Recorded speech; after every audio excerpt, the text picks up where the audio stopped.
Assalamualaikum, salam sejahtera. Halo teman-teman semua, kami dari kelompok 4 akan membahas anatomi fisiologi sistem reproduksi pada wanita.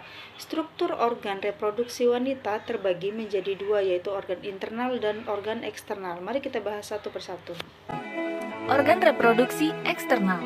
Yang akan kita bahas yang pertama mons pubis, labia mayor, labia minor, klitoris, vestibulum, himen, dan perineum.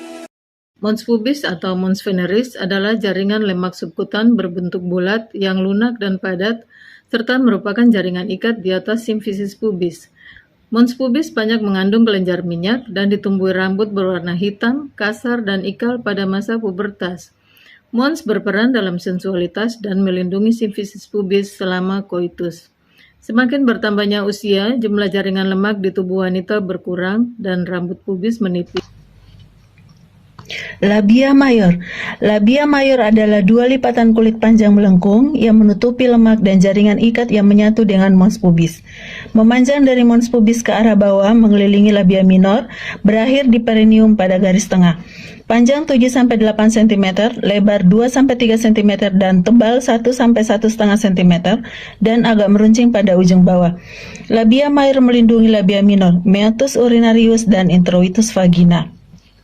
Memiliki pigmen lebih gelap daripada jaringan sekitarnya dan ditutupi rambut yang kasar, sama dengan rambut di mons pubis, dan semakin menipis ke arah luar perineum. Bagian ini mengandung suplai kelenjar sebasea dan banyak kelenjar keringat serta banyak mengandung pembuluh darah. Selanjutnya labia minor. Labia minor terletak di antara dua labia mayor dan merupakan lipatan kulit yang panjang, sempit dan tidak berambut yang memanjang ke arah bawah dari bawah klitoris dan menyatu dengan forehead. Pembuluh darah yang banyak membuat labia berwarna merah, kemerahan, dan memungkinkan labia minor membengkak bila ada stimulus emosional dan stimulus fisik. Ruangan antara kedua labia minor disebut vestibulum. Klitoris adalah organ pendek berbentuk silinder dengan ukuran kurang lebih 6 x 6 mm dan erektil yang terletak di bawah arkus pubis. Ujung badan klitoris dinamakan glans dan lebih sensitif daripada badannya. Saat wanita secara seksual terangsang, glans dan badan klitoris akan membesar. Klitoris ditutupi oleh lapisan kulit atau epidermis tipis yang kaya dengan saraf sensorik. Menurut seksolog Jess O'Reilly yang juga membaca acara Sex with Dr. Jess podcast, klitoris lebih dari sekedar sebuah titik yang berada di dalam vulva. Klitoris sesungguhnya memiliki dua kulup, dua pentol kulup, kelenjar saraf, pembuluh darah, dan poros. Vestibulum berbentuk lonjong, terletak antara labia minora, klitoris, dan forehead. Vestibulum terdiri dari dua muara uretra, kelenjar para uretra, vagina, dan kelenjar para vagina. Vestibulum maius, pulva vagina, dan Bartholin. Permukaan vestibulum yang tipis dan agak berlendir mudah teriritasi oleh bahan kimia, panas, dan friksi. Penggunaan celana jeans yang ketat. Himen merupakan lipatan yang tertutup mukosa sebagian, bersifat elatis tetapi kuat dan terletak di sekitar introitus vagina. Pada wanita yang perawan, himen dapat menjadi penghalang pada pemeriksaan dalam insersi tampon, menstruasi, atau koitus. Himen bersifat elastis sehingga dapat mudah robek.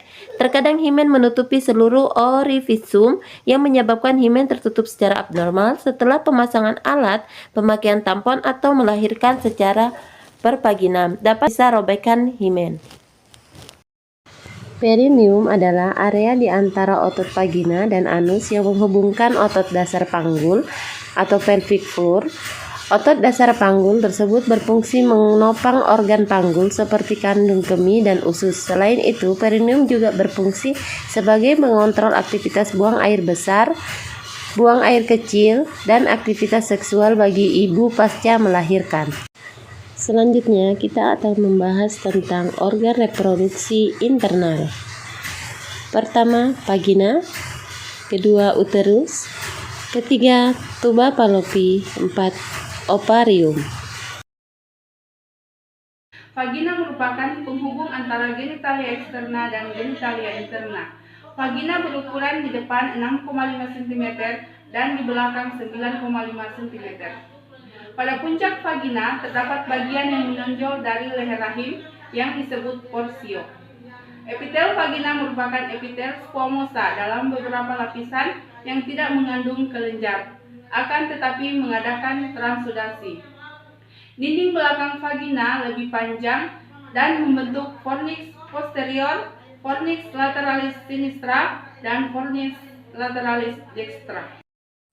Selanjutnya uterus.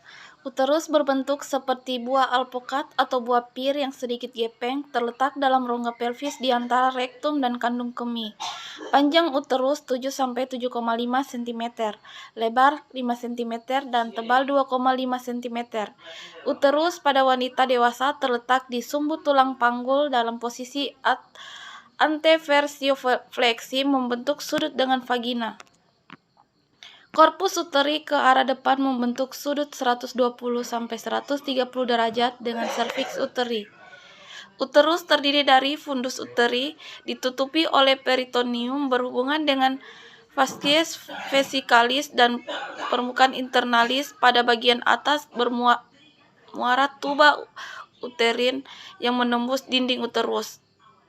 Kedua, korpus uteri. Di dalamnya terdapat rongga yang membuka keluar melalui saluran kanalis cervicalis. Bagian ini merupakan tempat berkembangnya janin.